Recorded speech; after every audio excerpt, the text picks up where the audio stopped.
জীবনে যা কিছু করো না কেন, নিজের সুখের চাবিকাঠি অন্য কারো হাতে তুলে দিও না।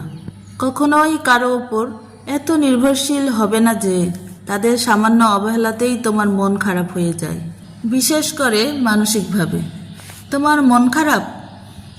তাহলে হেমন্তের গান শোনো, নিজের জন্য এক কাপ ধোয়া ওঠা কফি বানাও, বিকেলের মিষ্টি রোদে আপন মনে হাঁটো, বা প্রিয় লেখকের বইয়ে ডুব দাও।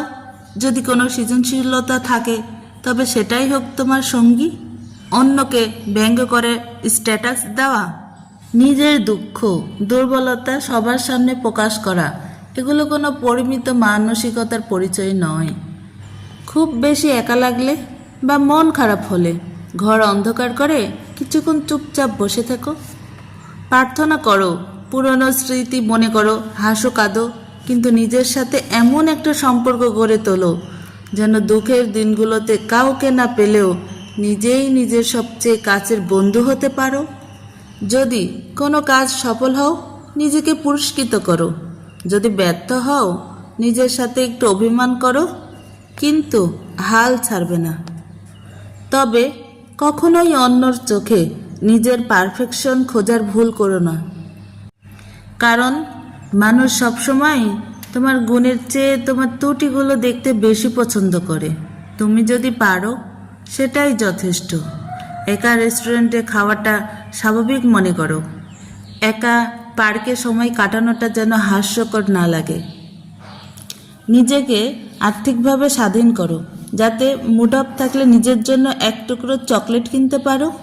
জন্মদিনে নিজেকে একটা সুন্দর উপহার দিতে পারো। সুবিধা বঞ্চিত শিশুদের নিয়ে জন্মদিনের আনন্দ ভাগাভাগি করো। নিজের পছন্দের পোশাক নিজের জন্য নিজেই কিনতে পারো। মাঝে মধ্যে নিজেকে কিছু ফুল উপহার দাও। ঘরের কোনায় একটা ফুল রাখো, সুন্দর সুবাস মন ভালো করে দিবে। সবার মন জয় করার তোমার দায়িত্ব না। পৃথিবীর কেউই তোমার কাছে গ্রহণযোগ্য হতে পারেনি। যেখানে প্রয়োজন না বলতে শেখো। আমার বাবা মা আমাকে বোঝে না, বন্ধুরা আমাকে সময় দেয় না, কাছের মানুষ আমাকে অবহেলা করে, এসব ভাবনাকে প্রশ্রয় দিও না।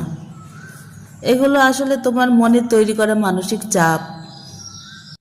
কেন নিজেকে অন্যর বিরক্তির কারণ বানাবে? বরং এমন এক ব্যক্তিত্ব গড়ে তোলো যাতে তোমার উপস্থিতি সম্মানের অনুভূতি সৃষ্টি করে।